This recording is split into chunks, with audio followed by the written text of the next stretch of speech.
Attackers actively scan for these flaws. They exploit weak passwords to execute code remotely, hijack devices to build massive botnets, and silently intercept sensitive medical records and industrial data. By designing for instant convenience, manufacturers connected billions of points of entry to a network that had no built-in way to verify who was knocking. To counter this, the European Union is implementing the Cyber Resilience Act, or CRA. This legislation serves as a comprehensive regulatory crackdown on embedded hardware and connected devices. The mandate comes with a strict deadline, September 11, 2026.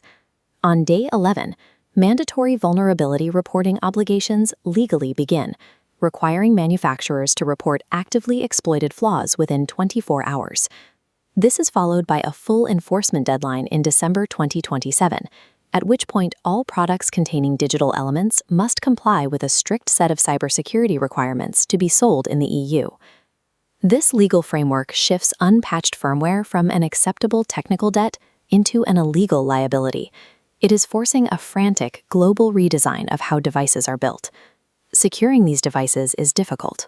Because IoT hardware possesses incredibly low memory and processing power, the devices cannot run traditional antivirus software.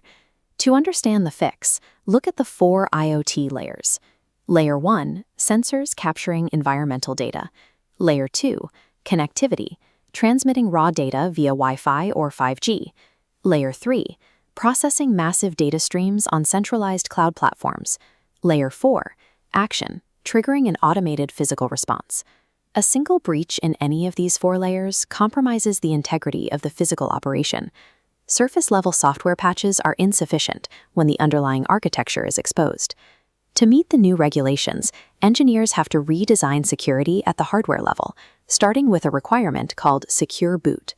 Secure Boot works through a multi-stage validation process.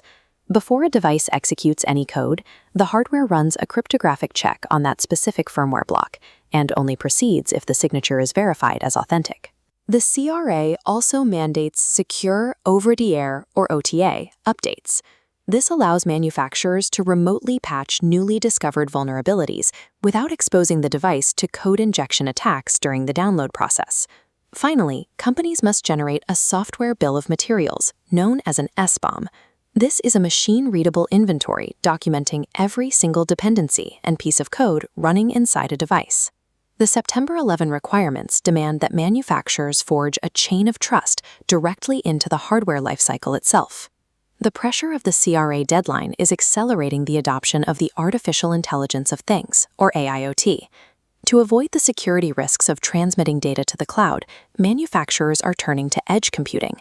By embedding machine learning directly into local devices, the hardware can process data locally, allowing for autonomous decision-making. To solve the privacy concerns of managing all this data, engineers are implementing a concept called federated learning. Under federated learning, devices collaboratively train AI models by sharing only abstract patterns with a central server. The raw, sensitive data, like your personal health metrics, remains permanently locked on the local device. As the September 11th deadline takes effect, the shift from silent, unverified data collection to hardware-enforced security changes the risk profile for every connected device on the network.